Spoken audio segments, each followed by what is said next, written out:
എത്ര വിചാരിച്ചിട്ടും നന്നാവാൻ പറ്റുന്നില്ല. നന്നാവാൻ പലപ്പോഴും ആഗ്രഹിക്കുന്നു, പക്ഷേ അറിയാതെ വീണ്ടും തെറ്റിലേക്ക് തന്നെ കടന്നു പോകുന്നു. എന്താണ് ഇതിനുള്ള വഴികളെന്ന് ഈ വിനീതനായ എന്നോട് പലപ്പോഴും പല ആളുകളും ചോദിക്കുന്ന ഒരു ചോദ്യമാണ്. നമ്മളും പലപ്പോഴും സ്വയം ചിന്തിക്കുന്ന ഒരു കാര്യമാണ്. എന്നാലും നമ്മളെപ്പോഴും മനസ്സിലാക്കാം, മഹത്തുക്കളൊക്കെ പഠിപ്പിച്ചൊരു വിഷയമുണ്ട്. നമ്മുടെ ജീവിതത്തിൽ 4 കാര്യങ്ങൾ നമ്മൾ കൃത്യമായി കൊണ്ടുവരികയാണെങ്കിൽ നമുക്ക് നന്നാവാൻ പറ്റും. എല്ലാ തിന്മകളിൽ നിന്നും മാറി നല്ലൊരു ജീവിതം നമുക്ക് പടുത്തുയർത്താൻ പറ്റും. ആ 4 കാര്യങ്ങൾ നമ്മൾ ശ്രദ്ധിച്ചാൽ മതി. അതിലൊന്ന്, അനാവശ്യമായ സംസാരങ്ങളിൽ നിന്നൊക്കെ മാറി നിൽക്കുക എന്നുള്ളതാണ്. നമ്മുടെ സംസാരങ്ങളും ഇടപെടലുകളൊക്കെ നമ്മൾ നടത്തുന്നതിന് മുമ്പ് നമ്മൾ ആദ്യം ചിന്തിക്കാം, ഇത് ഞാൻ ചെയ്യണോ വേണ്ടേ എന്നുള്ളത്.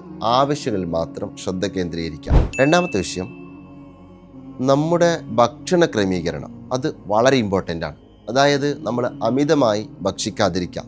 നമ്മുടെ ആവശ്യത്തിന് നമ്മൾ ഭക്ഷിക്കണം, അതേസമയം അമിതമാക്കാതിരിക്കാം. മൂന്നാമത്തെ വിഷയം, നമ്മൾ ഉറക്കിൽ ക്രമീകരണം നടത്തുക. ഇന്ന് പുതിയ കാലത്ത് നമ്മളേറെ ചിന്തിക്കേണ്ട ഒരു കാര്യം കൂടിയാണ്. അതായത് നമ്മൾ ഉറങ്ങണം, അതിലൊരു ഡിസിപ്ലിൻ നമ്മൾ ക്രിയേറ്റ് ചെയ്യണം.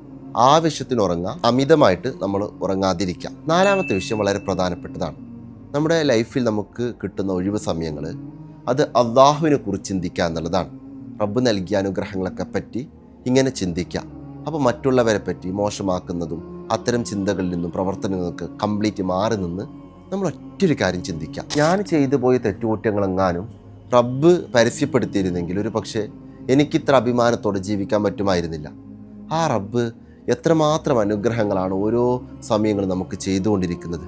ആ റബ്ബിനെ ചിന്തിച്ച് ജീവിക്കാം. തീർച്ചയായിട്ടും നമുക്കൊക്കെ നന്നാവാൻ പറ്റും. അല്ലാഹു തൗഫീക്ക് നൽകട്ടെ.